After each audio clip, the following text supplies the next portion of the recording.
Welcome into Snow The Goalie. We are here at the Chickies and Pete's at the Parx Casino in Bensalem, Pennsylvania.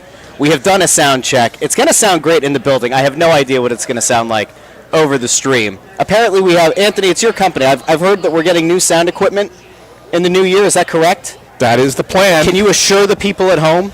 I can never assure anybody anything, but that is the plan. All right.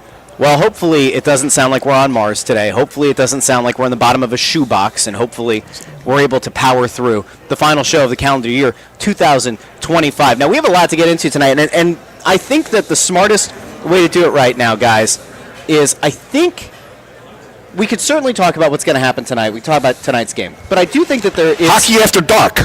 I do think that there is something... Late night tonight, yeah. Something it's your favorite, right? Yeah. Let's also take a look at where the Flyers are now versus where they were a year ago. I think it's important that, like, it's essentially like an end-of-year review. 2025, are the Flyers any closer to that goal of building a Stanley Cup contender? I think that that's probably worth it. We also have to talk about World Junior. We've seen Porter Martone. We've seen Jett Luchanko. We've seen some other Flyers prospects turn some heads at different points in the tournament as well. And Christian Dvorak, apparently, there's a potential that there's going to be a re-signing of Christian Dvorak, and of course, Flyers Twitter had a meltdown. I think there were other things too. Was there something else you wanted to get to on today's show? On the program? There's the wild rumor about the Flyers trading for Hartman. I want to get to that too at some point. So we got a lot to talk about. Okay. Everybody get excited. Bundy, are you excited? I'm excited. Okay. A lot going on, yeah. Good. I put the comments up. If you're watching over on YouTube, Facebook, or X, now you should hopefully be able to see that. If we have nothing else in this life, we should hopefully at least have that normal part of our show. Okay. I don't know where you guys want to start tonight. Anthony, is there a place that would make... Well, I think the thing that everybody's watching is the World Junior, so I think that's probably the best place to start. When you look at where the Flyers prospects have been in this tournament, they've had a little bit of everything. I think that there was the whole Martone thing was crazy with the penalty after the empty net goal for smacking that guy on the butt, and the requirement to make an apology, and the whole thing was just crazy. But then he had a really good game against Denmark, right? He had 2 goals in that game and an assist. So I just wanted to know. What you guys thought. I think Martone's done well for himself so far as the captain of Canada, and even though they played a couple of closer games maybe than they would have liked, I think that they're right where they expected to be. Yeah, I thought he got an empty net goal in the first game. He had no points in the second game that they played. I'm trying to remember I can't remember the order of the games they played. They played Czechia. Yeah, and then they played Latvia. Canada barely won 2-1. Yeah, they took them to overtime and then the Finns destroyed them the next day. Yesterday they played the high school version of the team that was in the tournament. Denmark, just an absolute waste of a team in there. Awful. And Porter Martone shined in that game, so that was good to see. Yeah. Jett Luchanko has been relegated to the 4th line. It's like the second year in a row now that he's been in the World Juniors that he's not really been a factor at all for the team. It looks like he's going to be a guy that's going to be a 3rd or 4th line player in his career. You're ready to kind of make that proclamation. I don't see him as a 1st or 2nd line player down the road. I just don't see that happening. He could be a good depth guy, a penalty kill type, but I just don't see him being able to put up the amount of numbers, the numbers that you see from a top 2-line player in the NHL. Not a shot at him. It's just a reality. I've seen enough now to. It's quite possible that that's the case, but right. It's hard for me to make that determination on a kid that's only. First of all, he's pretty much a year younger than everybody else. Let's keep that in mind, right? Yeah. He was 11 days away from being in last year's draft class as opposed to the year before. Right. So he's one of the youngest players that was drafted in the 24 draft.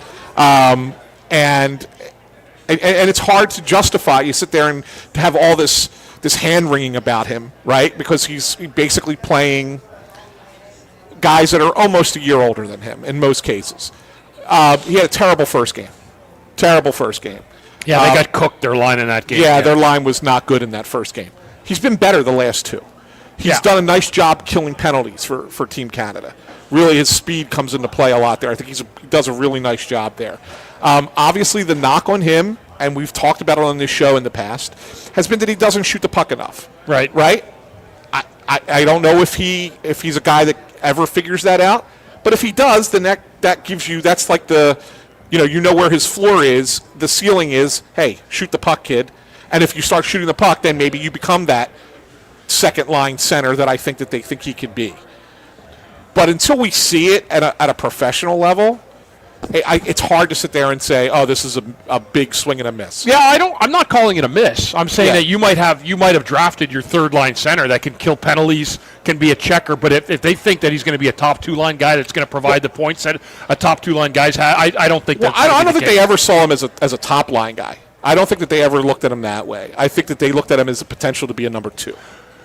Okay. I mean, that was his ceiling, right? And so, like, look, if it ends up that you get a third line center out of it, it wouldn't be the first time that teams drafted a third line center in the teens. Yeah. In the first round, right? It happens a lot in the NHL. But they feel like, again, being a year younger than everybody, that they in essence drafted a year early. Like said, okay, we think that we drafted this guy at 13. He might go higher than that next year. Turns out he probably wouldn't have, but that was the thing that they took, and they think that there's an NHL player there, and a lot of people think there's an NHL player there. He wouldn't be on Team Canada if they didn't think there was an NHL player there. Yeah, right? There's no doubt he's an NHL player down the road, but at what level in the NHL? Correct. And I think people are asking questions because he got drafted. In the first round. They traded down. Yeah, they that's the problem, Anthony, where people are saying, like, if you're going to draft a first rounder, you should be drafting your first round picks to be your top 2 line guys. Especially when it was year 2 of the rebuild, which goes back to like the fake playoff run that ultimately hurt them. They've been trying to fit the square piece into a round hole now for quite a while with him. They had to get him traded out of his team in junior. They got him somewhere where they wanted him. He had an opportunity that to start off the World Juniors differently than last year, and he didn't. Well, but you don't have any control over that, right? Like, you don't have control over how Team Canada is utilizing him. You don't. But he also controls what he puts on film. He controls, 100%. He controls what he does. I'm not trying to suggest. He controls whether or not he bursts onto the scene and makes the coaches play him at his natural position somewhere else in that line. Yeah, I'm not trying to suggest that this is not on the player. Player has to certainly perform. In order, if he was performing, he would be higher up the lineup. I get that, and I'm with you on that. But what I'm saying to you is that if they think that he's one of the 12 best forwards in Canada for that age group, under 20, and therefore they have him in the lineup as one of their 12 best forwards. Okay, that's a good thing. The fact that they're playing him on wing on the fourth line, he hasn't shown that he could get to where he needs to get to play higher right now. The Flyers are projecting a little bit further. They're sitting there saying, okay, look, we would love to see him at center. They're not going to play him at center. It's okay. He's playing center for Brantford. He's only played 6 games. Keep in mind, he's only played 6 games for them so far because he had to go off to World Junior. Right. Let's see what that looks like as Brantford goes on a run for the second half of the year. He's playing with better talent there. Maybe he plays Memorial Cup. You might see a different version of Jett Luchanko come April than you're seeing right now. Maybe. You might. You may not. Hope so. I kind of hope so. Yeah. Well, I mean. I feel like we kind of do this thing where it's you like try to move the goalposts a little bit. All right, well, he's not finding as much success as you want here. Maybe if he ends up on a better junior team. All right, well, that happened.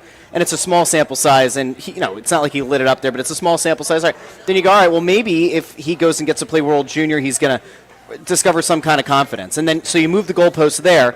And now it's not moving the goalposts. But now that he's there and he's underwhelmed, and now he's a fourth-line wing on that team, it's like, oh, well, maybe when he leaves junior, right, and he goes World Juniors and he goes back to his team, maybe in April. I mean, I don't know, maybe. But see, here's the problem. This is where people are right to be frustrated, is that this team made the evaluation that he was the better player for their team than Zeev Buium. And whether you believe Zeev Buium is going to be a number 1 defenseman or not, Zeev Buium was the centerpiece of a deal that got Minnesota a potential franchise cornerstone number 1 defenseman that they're not guaranteed to keep. But when you look at what the package was that Minnesota sent, the number 1 player in that deal, the guy that they are banking on, Vancouver is banking on, is Zeev Buium. It's not Marco Rossi.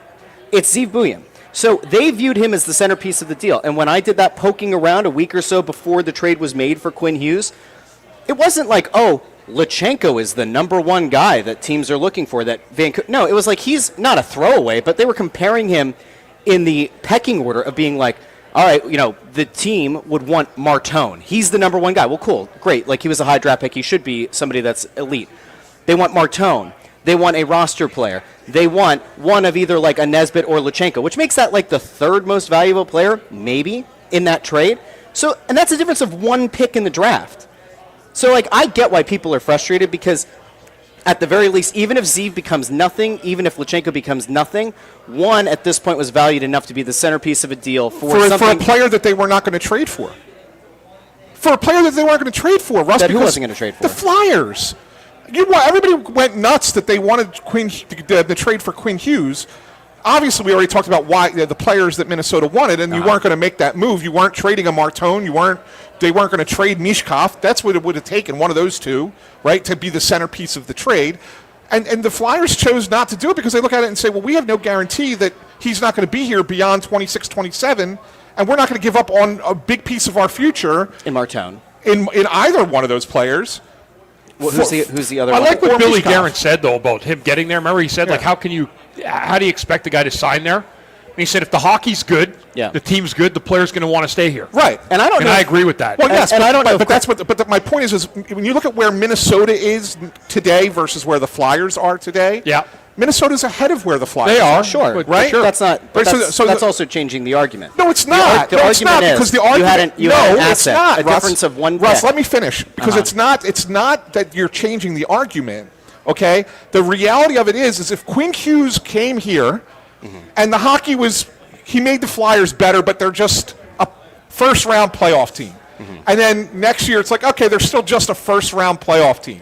Is Quinn Hughes going to sit there and go, yeah, I'm going to sign there for 7 years and stick around because they're going to get there eventually? Or would he rather be in a position to say, oh, you know what, let me go back out into free agency and play where I want to play, where I have the best chance of winning a Stanley Cup? This organization very clearly believes that Quinn Hughes is going to ultimately want to land on the East Coast. I had those conversations. I think what Russ is saying is that, I don't know if you are saying this, but if Luchanko was part of that trade, that would not have been a centerpiece. No, he would have been like the third or fourth piece, whereas Buium was the centerpiece. Yes, and it's a difference of one pick, and that is where the frustration is. And listen, my point to you is, what's the argument here? Because they were, even if you drafted Zeev Buium, let's say the Flyers don't draft Luchanko and they draft Zeev Buium, okay? Are they trading? Are they making the trade for Quinn Hughes at this time? Based on the conversation I had a week before, they were very interested in making a deal for Quinn Hughes. So I don't know, unless the person that I talked to specifically was blowing a ton of smoke off the record. Like, I would say that they were interested, but they ultimately didn't want to move. They didn't want to move Porter Martone. They didn't want to move Porter Martone, who's the only valuable prospect they have at that level to be the centerpiece of a deal. That is the problem. If they at least had Zeev Buium here, guess what? Vancouver viewed him as a centerpiece level. They didn't view Luchanko as that, and that doesn't mean that Quinn Hughes had to be the deal. That just means that in theory, in play this one out, other potential trades that could work their way out, whether it's for a 1C, another top defenseman. Buium is viewed as a higher value player, a higher ceiling player, and it's the difference of one pick. That is where the frustration lies. So, we can give Jett Luchanko grace. You want to show him grace because he's a year younger than everybody else at junior? You go right ahead. Yeah. But I'm going to live in the reality of this team still needs a number one center and a number one defenseman, and they would have been better off having that additional asset that is of legitimate value to other teams than this maybe prospect who maybe becomes a third-line center. And Zeev Buium might be that too, Russ. He might be that too. Why, just because he's playing in the NHL, that makes him automatically a lock to be a star player? You can see he's got the skill set, though. Yeah, well, he's got the... Yeah, he does. But this also comes back to my point from before, that even if neither of those guys amount to anything, right, Buium or Luchanko, one of them was valued enough to be able to go out and make a trade for a legitimately good player, a very good player, one that you would say, Bundy is what? Quinn Hughes is a top 4 defenseman in this league? Yes. So, that's where it's at. You had to pay the price if you wanted Quinn Hughes. And the Flyers they didn't want to get rid of Martone or Mishkov, understandable. Which they don't want to. That's fine. So, okay, we've done enough spinning the wheels on Luchanko. Martone is the guy And Bundy, I actually want to throw this to you as the former player.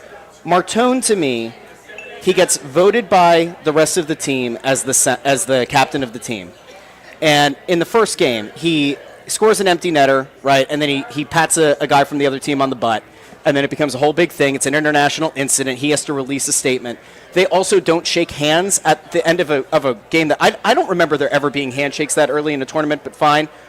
It feels like maybe initially Martone was kind of wearing the weight of the world on his shoulders a little bit because he was the captain of the Canadian team, and maybe he was playing a little bit outside, and he was just kind of outside of his element. Did you see that at all? Because it feels like he's gotten more into his game as that tournament's gone on. I lost the last part of your thing. I was reading something on the thing. Sorry, I was reading the quote. Well, because you said Bundy, that's why I didn't answer. Martone getting lost, like with the butt tapping and then the other thing. It feels like maybe the captaincy was weighing heavily on him, but as the tournament's gone on, he's gotten to kind of settle into his regular game. Yeah, he has, and he was voted for by his peers to be the captain, and even in the games, the first two games where he didn't score, like except for the empty net goal, but I mean I'm not counting that. I thought he still made an impact on the game, even though he wasn't on the scoreboard. And then I thought he really got his game going against that Danish team yesterday. But there's a lot that comes with that role of being a captain of a team like that. Dale Hunter's your coach, not known as the most sportsmanlike gentleman in the history of the hockey. Yeah. So I think a lot of stuff comes with the flair of trying to impress your coach, trying to get your teammates to buy in. It was a revenge game against Czechia from last year that they lost, so they were trying to prove something. I don't put a whole lot into it, but I do think he's had a pretty decent tournament. Were you shocked by the response about the tapping? Yeah, I was. I thought it was ridiculous. Come on now. Team Canada, they're a high virtue, high standard organization, as we well know. To make them put out a statement, I thought was the most ridiculous thing. It was crazy. Like absolutely remarkably ridiculous. When, if you remember, wasn't it 20 years ago, Bundy, when Team USA, I'm going to say 20 years ago, it's about that.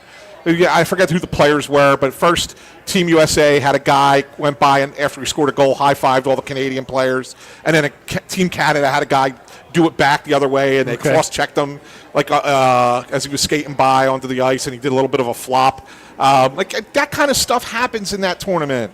It just does. It was no big deal. It's not like he went up to the guy and got in his face or whatever. He just didn't tap him and then turn around and then get in the face. It was nothing. Who cares? It was nothing. It wasn't a big deal. The handshake. They made it a big deal. The handshake is a joke. Thing, yeah. I saw Pronger put out the next day that he didn't remember ever doing handshakes that early. He asked me on Twitter. He goes, "When did they start doing this?" Yeah. And somebody said 2020, but then somebody said no, they did it in 1920. Okay. Going back, but I don't remember. I played in the Olympics that year. I don't remember doing preliminary game handshakes. Yeah, it just seems ridiculous. It is. It's the stupidest thing ever. And again, you should just do it during the elimination games, not during the round robin. Right. Yeah. I agree. Round robin is like a regular season game. Right. Could you imagine if we had a handshake at the end of every regular season game? There'd be fights. Could you imagine? Oh, yeah. It's stupid. It's ridiculous. Yeah. So, yeah. No, so once you kind of wipe away those elements of it, if you just look at Martone's game, especially, was it last night is when he had that shot from the right side, right, where he goes, it's like an incredibly tight angle shot. You start to see a lot of what the Flyers were kind of hoping that he's going to be. You see a guy who, this is the interesting thing when, we were talking about wait until World Junior for Luchanko, for Martone. Remember we were talking about Gavin McKenna. McKenna wasn't finding the same kind of success at Penn State. People were talking about, is he falling out of that number one spot? He had a hat trick. You're starting to see some of these guys, their game is translating from college or from junior to World Juniors, and then you expect that it's going to probably continue to be strong. Martone, I think, maybe hasn't looked as dominant throughout the tournament as people maybe wanted to see him. Right, I agree. But he's looking, I would kind of say he looks better every game. Yeah. I'm not sounding the alarms, especially because of what he's done at Michigan State so far this year. No, there's no reason. Well. There's no reason to sound the alarms over 2 games, 3 games. There's really just not. It's just this very small sample, and he's played well. On the whole, he's played well. It's gotten better, like you said. Maybe the first game wasn't the greatest, but it's gotten better since then. I don't know. I don't put as much stock into this as ever. I understand you're playing against the best players of your age group, and that's that's something for projection purposes. You can look at it and go, okay, all right, whatever. But I mean, you also gotta not go overboard with it, right? You can't look at a way a guy plays in a series of games of 5 or 6 games at the age of 18 or 19 and make a determination for what that player is going to be in their professional career, right? It gives you a small sample size. It's a small sample, right? Yeah. It's a small sample. So, you just don't know how guys feel and whatever. I mean, there's a lot of things that go into it. But it's a good little measuring stick, but let's not make too much out of it. Jack Berglund got named captain of Sweden. Look good. Have you heard anything about like how the organization's viewing it? Because like he's not a guy like when you're talking about the prospects in the organization. He's not one that like typically they're high on to the front of the line. Danny's been saying his name for a couple years now. Like I mean, he's been saying and then Jack Berglund. Berglund. Like I don't think anybody talks about him as much because where he was picked, where he's been playing, he doesn't get as many eyeballs on him all the time. I think that's kind of why it's kind of been a little bit under the radar, but they've been high on him for a bit now. They think that there's another NHL player there for sure. Which is interesting. He's looked good. I haven't seen a lot of the Swedish games. Yeah. Just the highlights, but he's looked good out there. And both Finns and have played well. Runen, right? Yeah. Runen and Westergaard. And Westergaard. Yeah, there's the guy I just mentioned. Yeah, Westergaard. Westergaard's you know what? Like I watched a little bit of one Finland game, and he's got a little bit of that rat in him. Yeah, a little bit. Yep. Like a little bit of that little nasty play, like gets under your skin kind of thing.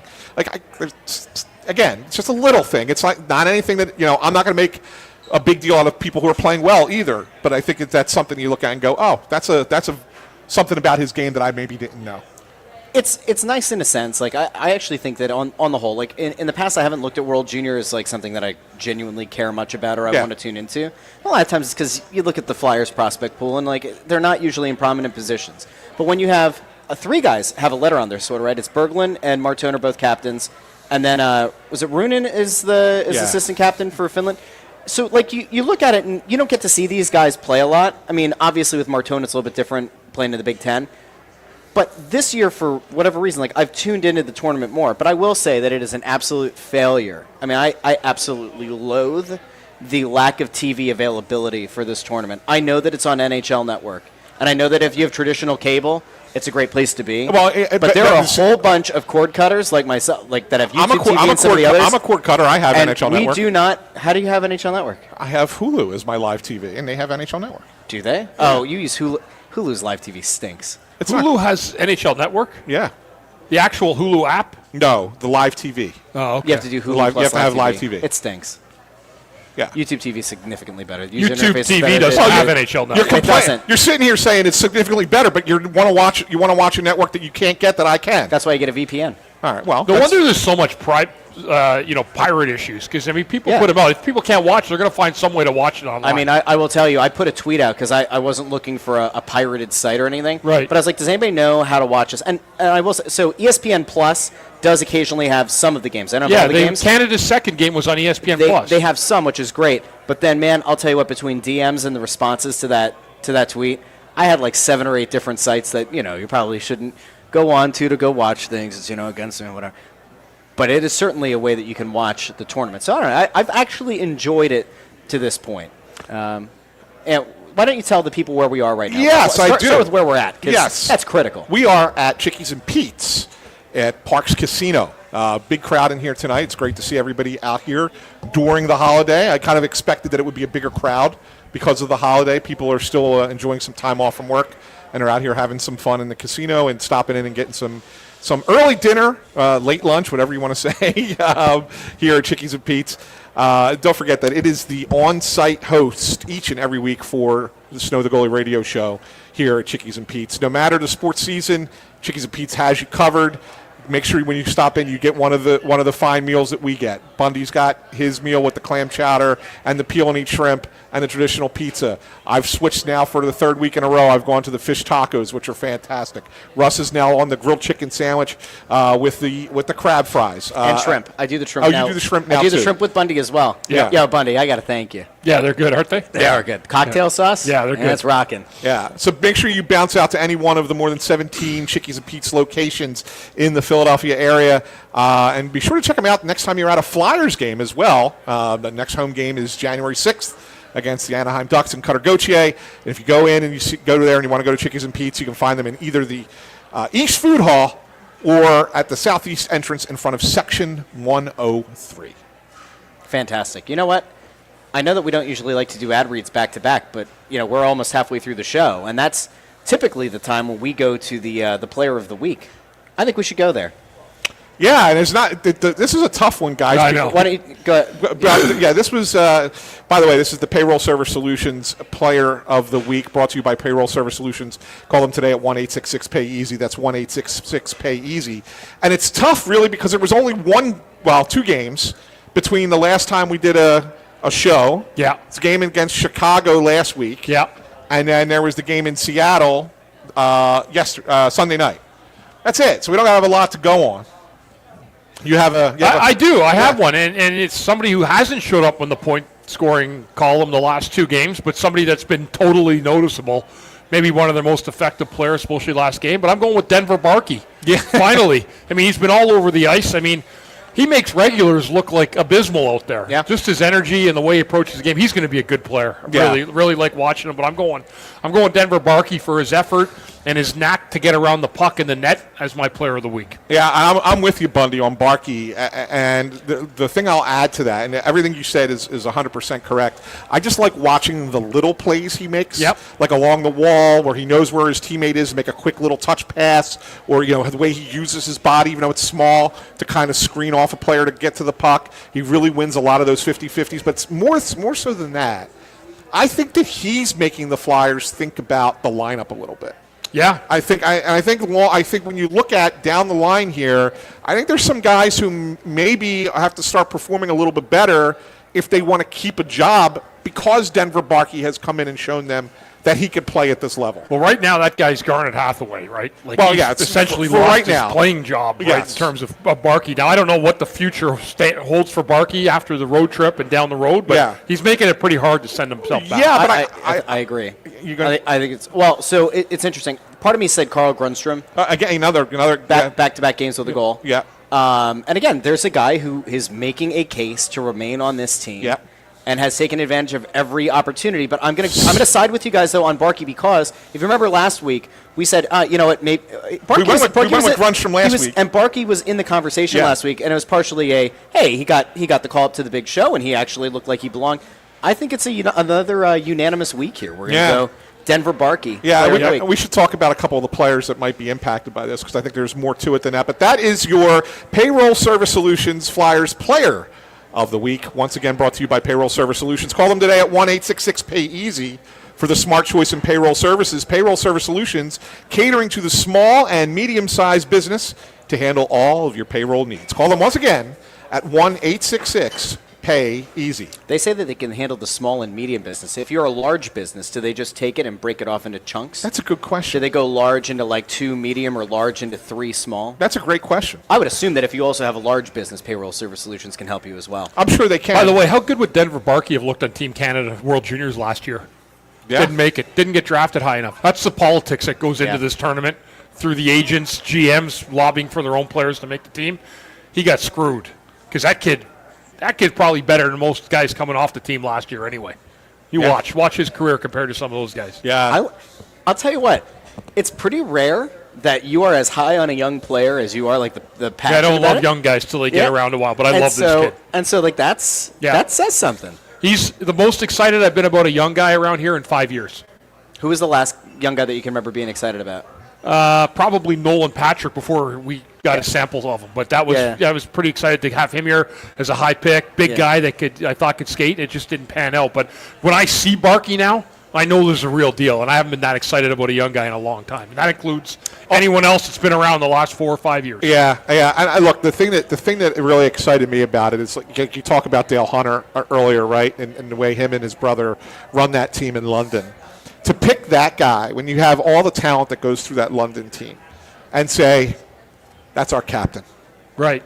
That guy's going to lead us to a championship. Yeah. Right? And so there's something about that they recognized in him as a competitor. Yeah. That said, we think that there's more to this guy than maybe a lot of people thought when he was, because of his size and everything else. Yeah. It's really exciting. And I'll tell you what, I wonder where this impacts players down the line. I don't mean right now. Mm-hmm. I don't mean coming into the trade deadline. I mean down the line next season. Like, Denver Barkey is going to be part of this team. Forster's going to come back. Now all of a sudden you have a glut of top 9 wingers. Yeah.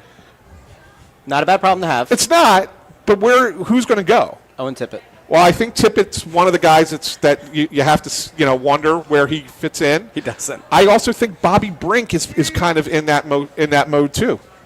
I wonder just where he fits. Well, I think that they've both been kind of put on notice by having Barkey play. Yeah. And not by someone not saying Tockett's called them into his office or Briere's brought them in and said, hey, shape up or ship out. It's not that. I think they see it themselves in the room. Like, this kid's come in here and he's taking big minutes. He's playing on the power play, right? Like, he's taking roles that other people have had. If you don't recognize it and start to play better, well, then you're making that decision easier for the team. My honest hunch is that Brink would be the first one to go because the contract isn't prohibitive. And I know that you'd probably argue that Tippett, if he's a 30-goal scorer, it's not a prohibitive contract. But the streakiness, and it's still a bigger cap hit than what Brink is. Part of me thinks that Brink might be the one. Brink's also younger, which makes him more attractive. Yeah. Right, he's only 24.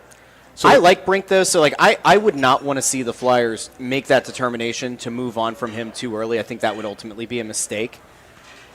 But I think that he's certainly on notice. Tippett, listen, thank you. Tippett to me is the guy who just, across the board, we can look short-term. I just don't think he fits. I don't think he fits his team. I don't think he fits his coach.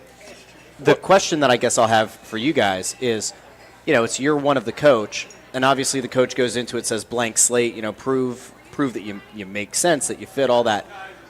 At what point do you think Rick Tocchet looks at it and says, these are my guys, these are the ones that if we move on from, I'm okay? Is it the midway point of the season? Do you think he's there already with some of these guys? Is it the full season for a few? Where are you at? Bundy, I would think that he's pretty much got an idea now, right? 37 games into the season, you probably have an idea of who you want to go to battle with and who you don't, right? You don't need much more than that. Yeah, and he's going to start having his favorites, guys that'll be his favorites, and he'll want to keep those guys, and that's when the discussions come in with the general manager about, what do we do with these guys, or how do I rearrange what we're doing? Because the coach will always find his favorites through the course of the year, and it'll be up to the general manager to make those personnel decisions if that's what needs to happen. If Barkey's come in here and absolutely jumped the shark and taken someone's job, then they're going to keep him here and let him have that chance to stay here and continue to develop at the NHL level rather than the American League. There's an interesting point over here that I wanted to get to, and I think this is actually a good one. From Jay Grebby, he says, I think if they re-sign Dvorak, I think Cates is an odd man out, too many 3Cs on the roster. But let me pivot this back to you, Ant. Yeah. They have viewed Cates as a guy who theoretically could also play wing. Correct. Does that change the calculus at all? If they do bring back Dvorak, it's not going to change anything for this year, but going forward, do you think that there's a chance that they then just kind of do that evaluation? They go, all right, Cates as a winger is fine. Look, he still has more value. First of all, even if they re-sign Dvorak, which I think is coming pretty soon, we can talk about that too. I think that Noah Cates, because he can play center, is still incredibly valuable. Even if he's further down your lineup, even if you're playing him ultimately as a fourth line winger, Noah Cates still has great value because he can play center. Yeah. Just because there's such a dearth of centers that competitive teams want in the league. And so with that being said, yes, Noah Cates, I think, has a better foothold on this roster, even if he's not producing like they would like him to do, because he does so many other things well. Fair? I agree. I actually think Cates is kind of a staple. Yeah. In terms of where you want him in your bottom six. You can play him anywhere. He's great defensively. He checks well. He's always in good position. And I think there's a little bit of offensive flair there for a guy you're looking for in that depth line. He's not going to fill the net for you, but I think there's some offense there that we saw a little bit of it last year. But I think there's still a little bit more there for him. Let me ask the uncomfortable question. This is not me playing fantasy GM. But let me play this one out. Say that this front office really does think that Luchanko next year is going to be their 3C or something. Like they think that he's going to be on the team. Can I stop you for a second? It might change what you're going to ask. It might change what you're going to ask. Mm-hmm. I would bet that Jett Luchanko plays in the AHL to start next year, at the start of the year. Okay. Yeah. But hypothetically, if they were to think that he could be on this roster next year, play as a 3C or 4C, and there's a team that comes a knocking this season around the trade deadline or this offseason around the draft, and they offer you something that is just above and beyond what you would expect to get for a guy like Noah Cates, do you have that conversation? Or do you need to see what Luchanko looks like at the start of next year, whether it's in the NHL or the AHL, before you consider moving on from it depends on what the deal is. Okay. Right. I mean, it really does. I mean, are you improving the team by moving off of Noah Cates? If you are, then yeah. Okay. Sure. You take that, you consider it. But I don't necessarily know that happens, right? Yeah. Like, I don't know. I mean, look, Toronto traded a first-round pick and Gurbenkin for the kind of player that Noah Cates is. Yeah. Right? For a lot. And Cates is younger. Right. So, I mean, less. Is that enough? Or you look at something like that and say that's still a look-ahead kind of move where you're like, okay, well, we're going to get a first-round, middle first-round pick, middle to late first-round pick, and a project player. That's still something that doesn't make us better for 4 or 5 years. Maybe you don't do that. Maybe you need something that's a little bit more immediate. It depends on what the offer is. And so it seems like a crazy premise, but I bring it now back to the rumor comes out over the weekend that the Flyers are actively looking to re-sign Christian Dvorak. Yes. And in the least shocking development of all time, social media went nuts. And it wasn't just Flyers Twitter. It was also, I mean, I have made the mistake now of going into a few of the Facebook groups a little bit too often. So now my normal Facebook feed is full of ridiculously outlandish takes that are so absurd, so patently stupid. Yeah. We're not supposed to say anybody's stupid these days. These are genuinely stupid ideas being put out into the periphery, right? Dvorak is a guy that we thought if this team's not in playoff contention, they'll deal him at the deadline. It sounds like the trade market right now is really, really rough for centers, but they're having this conversation about whether or not they should re-sign him, and that leads us to Anthony SanFilippo versus Flyers Twitter. This is a Snow the Goalie showdown. Anthony SanFilippo versus Flyers Twitter. Get ready. Fight.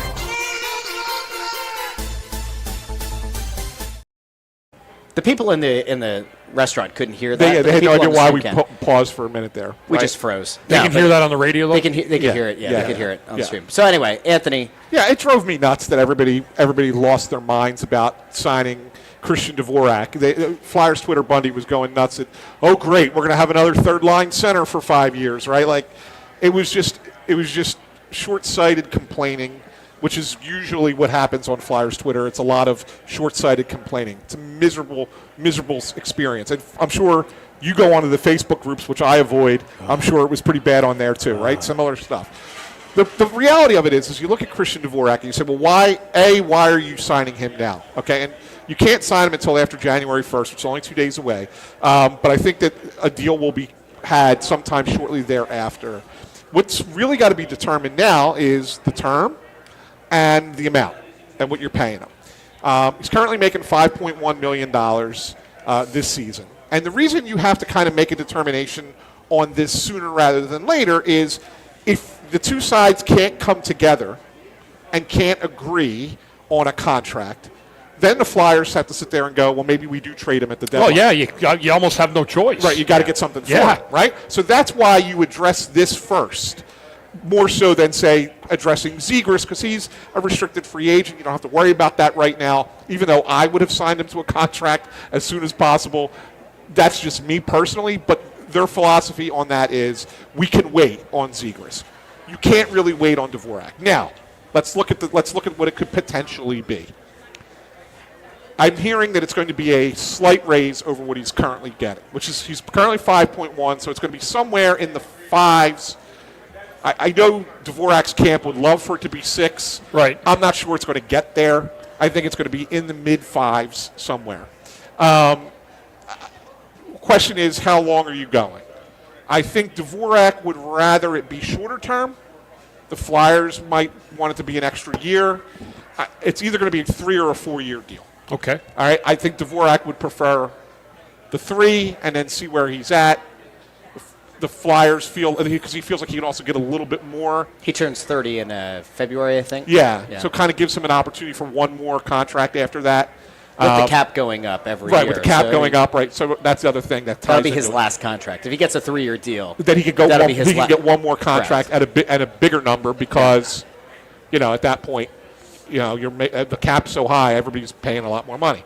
I have no problem with that. I don't know about you, but if you're signing Christian Dvorak, ultimately, right now he's playing on your top line. He's not a top line center, but he can certainly serve in that 2-3 role, right, in your middle 6 and do a good enough job. And if you're paying him $5.6 million a year for 3 years or 4 years, that's a workable contract in my mind. Yeah. Right? Yeah, I don't have a problem with them signing him. You don't want to get and Danny's smart enough to know you can't get locked in on a guy super long term at a high AAV because then you just pigeonhole yourself as to what you're trying to do. But no, I mean, listen, the whole league needs a center. If you go look down the list, and everybody needs a center. Look, that's why Toronto paid out the yin-yang for Lawton. Yeah. I mean, if you look at it now, Grabenkin would have been more than enough to get Lawton. Yeah. Without even putting the pick in there. You got a first-round pick. That was nothing against Lawton. He was good soldier here. That was one of the most ridiculous trades I've ever seen in my life. And the thing is that we knew that there was going to be a team that was going to overpay. They were going to give him we knew he was going to get a first-round pick, and then they gave him a player on top, which is just insane. It's crazy. I don't know how many points Scotty Lawton has this year, but he's nowhere near the former player he was. No. It's interesting. The Dvorak thing to me, this says a few things to me. One, if you're willing to have this conversation with Dvorak, to me, it signals they don't think Luchanko is NHL ready or that he's going to be to start next year. That is pretty clear. It also tells me that they are very cognizant of the fact that this offseason, this free agent class has nothing to offer at the center position of any value. And it also probably signals that the trade market for centers is horrific or is going to be so incredibly expensive that it doesn't make any sense to not have that conversation with Dvorak. Because remember, this time last year, they were having that conversation, do they extend Lawton or do they trade him? And the Fletcher ideal of it all for a long time was, well, if we trade a guy like that, you have to figure out a way to bring in a guy like that. And I think if you want to apply that logic here, is $5 million, 5.5 or whatever, on a short-term deal, does that prevent you from making a potentially bigger move down the line? It doesn't. Is that going to be a cheaper route on a more sure thing, somebody who's in your building now, somebody that you understand on the ice and away from it? Is that a better thing? I would say so. Because I think whatever you're going to have to go out and spend in the trade market, like around the draft or whatever, is going to cost you significantly more. So I don't actually have a problem with it. And he's 29 now. He's 30 in February. The timeline isn't an issue. He's not like a 35-year-old center. I think it's fine. I think people need to calm down. My qualm is I don't think you've gotten enough of a look of what it looks like to have Dvorak and Zegras split up. And when you're trying to negotiate with both players, I would rather have a holistic view on, does Dvorak help other guys, help make other guys on the team better? Does Zegras, away from Dvorak, make other guys better? It's great that those two together work as well as they do. And I would argue Dvorak has helped Zegras kind of unlock that point-per-game guy, but I almost want to see them play a part for a bit before you hand out a contract. What does Dvorak look like if he doesn't have point-per-game Zegras with him? What does Zegras look like without Dvorak? I think that having a guy like, why would you separate them? Having a guy like Dvorak who is really responsible unlocks Zegras to be what he is. And I think Zegras, one of the things you're not giving credit to is Zegras and Konechny work really well together. They play really well together. So, but they're both able to do what they do because you have a responsible center in between them. Yeah. And so they sit there and say, well, I'd like to see how they play without him. Well, why? just leave well enough alone. It's working. Because inevitably you are going to split guys up. Like, lines get changed throughout the course of a season. Yeah, but I don't think it changes players. It's almost like the chicken or the egg thing. Yeah. Is Zegras a point-per-game guy because he has a more defensive-minded, well-rounded player with him in Dvorak? I would say maybe. Is Dvorak having a career year? Because remember, he's never crossed the 38-point threshold in his career. He's on pace right now for around 50 points. Is he having this breakout season by his standards because he's playing with a really good player? It's not just about points, Russ. That's the thing. Like, and I know everybody wants to look at the point totals, and I get it. But Dvorak played well under Tocchet when they were together in Arizona. Like, just did. And so he thrives in this system. Mm-hmm. So in that regard, if you know the coach is going to be here for a few years, why not have him be part of the team, right? Because he plays well in that system. Yeah. That makes sense to you, Bundy? Yep. So, I mean, we were talking, though, like, I was just thinking about the depth of this team, just reading some of the comments as we go. What are they, or what can they do with Delorier and Hathaway if those guys are played out of their spots entirely? You're not doing anything with Delorier because he's got a no move. He's got a no movement clause. That was a Chuck Fletcher thing. You can't change that. But you know what? It's okay to have that guy as he accepts that role as being that guy. Right? He's just a locker room guy. So you aren't moving him. Hathaway's the more interesting one. And like, what do you do with that guy? Like, I don't necessarily know if he has any value at all. Do you just waive him? And send him to the minors and maybe try and terminate the contract or something like that or whatever. Like, I don't know. Like, I don't know what you do with Hathaway. I would imagine that there's got to be a team. Listen. It's just interesting because there's a lot of bodies coming. Yeah. There's going to be a lot Hathaway's of turnaround. had a really bad year by pretty much every measure. Yeah. But there are always teams that are trying to make the playoffs that want a guy like that in their bottom six. I don't know. Man. I just don't know. The only thing I can think of, he just doesn't look like the same player. Maybe another team looks at Hathaway because the one thing about Hathaway is he's a great locker room guy, great culture guy, team guy. Maybe there's another team that's kind of young that needs that kind of person to come in, and maybe they would take him. I don't know. I don't know that with any. I have no knowledge of that. But that's really the only value I see for him. Yeah, he could kill some penalties when he's out there. It's like the one thing he did well this season with the Flyers.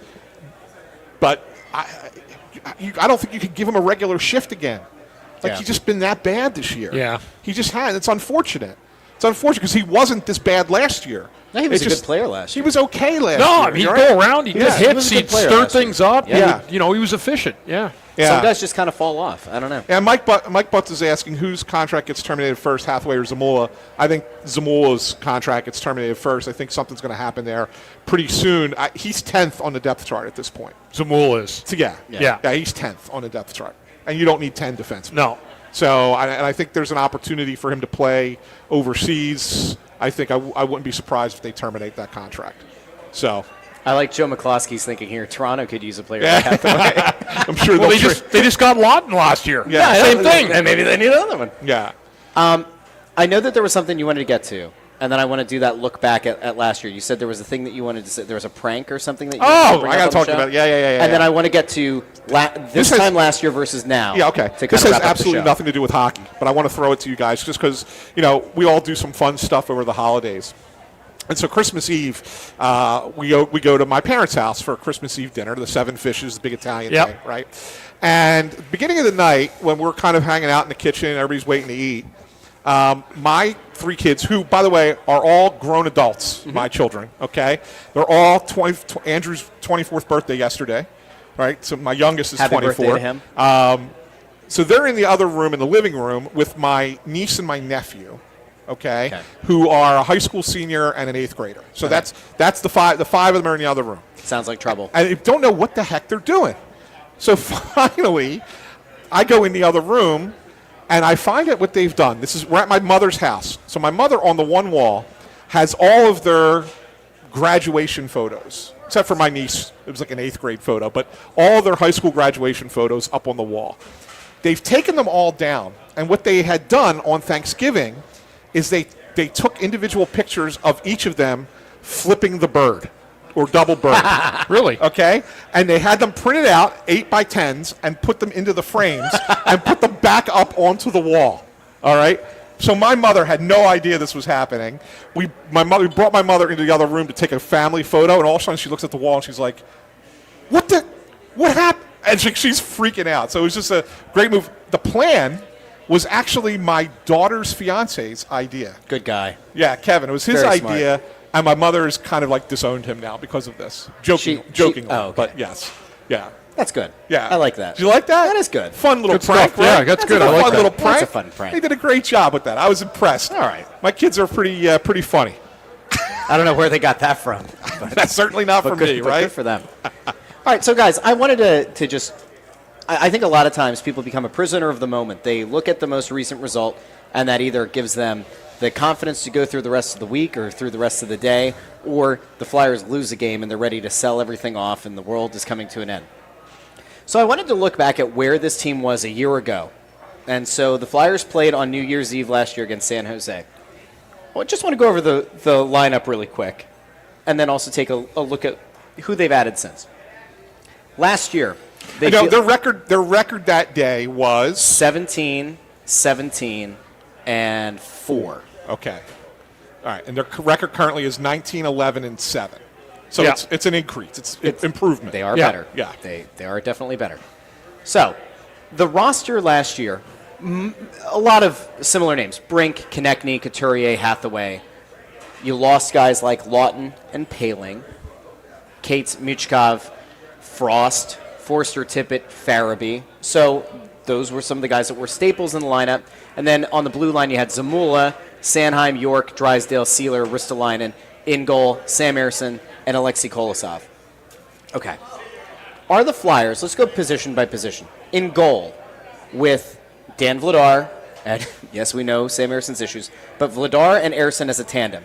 Do we feel better about that position right now than we did last year with the mix of Ersson, Kolosov, Fedotov? Yes. Okay. 100%. Yes. Yeah. On the blue line, they have essentially brought in and had Emil Andre as more of an every night kind of guy. Yeah. In place of Zamula. Yeah. Would Yeah. you say that on the whole, and with the bounce back of Jamie Drysdale this year, it looks like Cam York has really kind of found more of a consistent game. Sanheim continues to level up.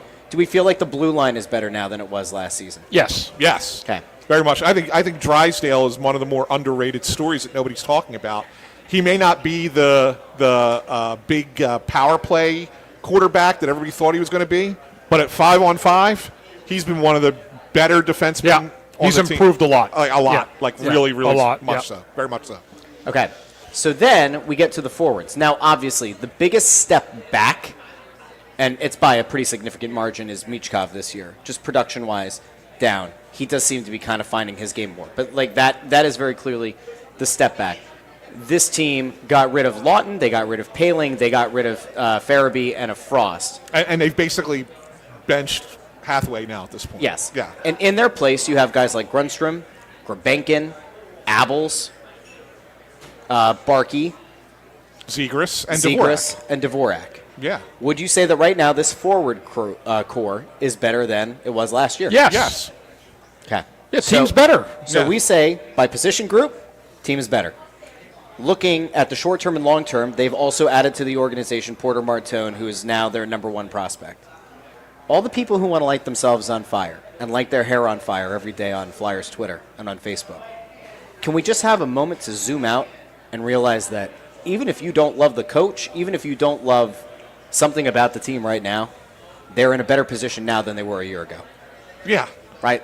There's no question about that, and that's the thing. That's why we have Anth versus Flyers Twitter, right? That's why it's become a thing this year. I have not seen it this bad before. I've just not. Like fans used to be on social media. They used to be inquisitive. They used to, want to have engaging conversations.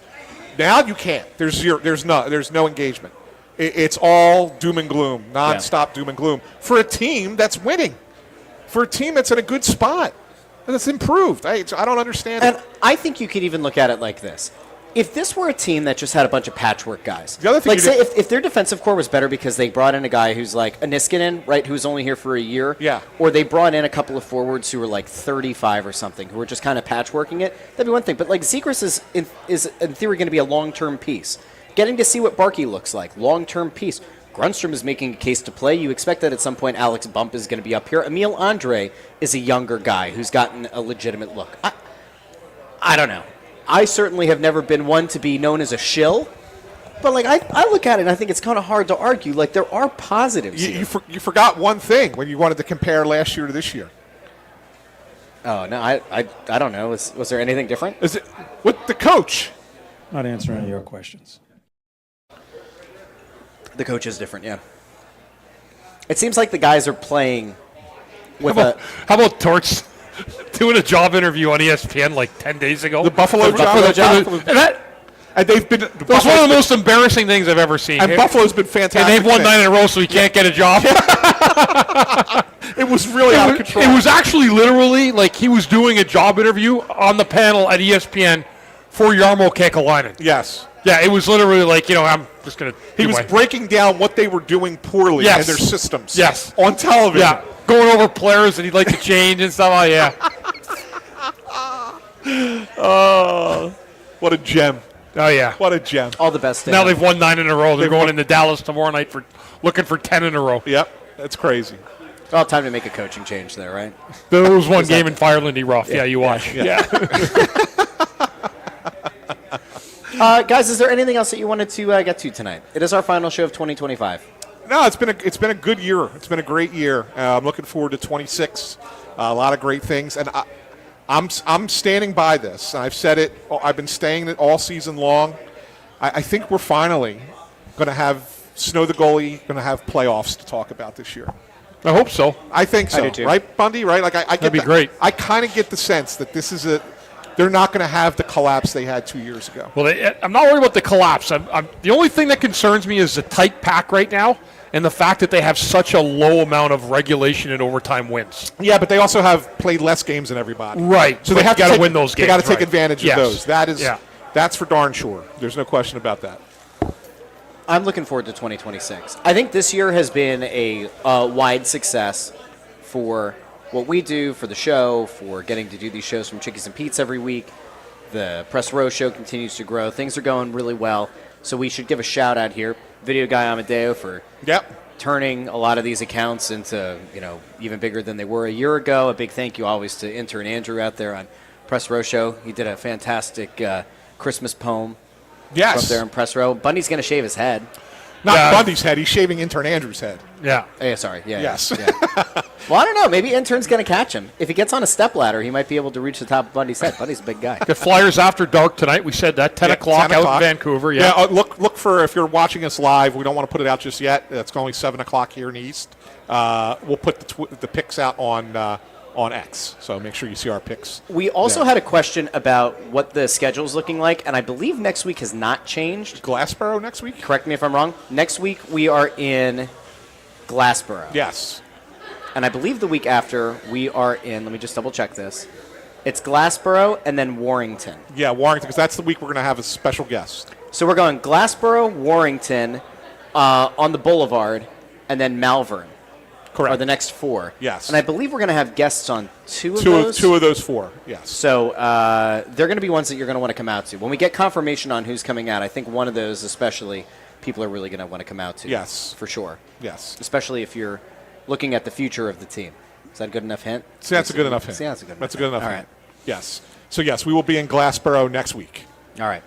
So mark it on your calendar. It's next Wednesday. Yeah. Next Tuesday, we are down at Xfinity Mobile Arena, correct? Is it Correct. Tuesday? Next Tuesday is Cutter. Who? Cutter. Quitter. Quitter. Oh, yeah. Don't forget Quitter Gautier shirts. They are available on shop.snowthegoalie.com. Go get yours in time for the game. All right, guys. It's been a lovely 2025. It's been wonderful, guys. Happy Yes, New Year. Happy New Year. Happy New Year to everybody. Big thank you to everybody who joined us live on YouTube, Facebook, and X, everybody who's here at Chickies and Pete's, and, of course, those of you who listen after Hey, the fact. Happy in the New Year to podcast Billy feed. from South Philly. Billy's here. Billy from South Billy from Philly's South here. Philly You showed want to up talk tonight. about tortellini? No? Yeah. Yeah. All right. For Ant, for Bundy, I'm Russ. Thanks for checking out Snow the Goalie. We'll talk to each and every one of you next week.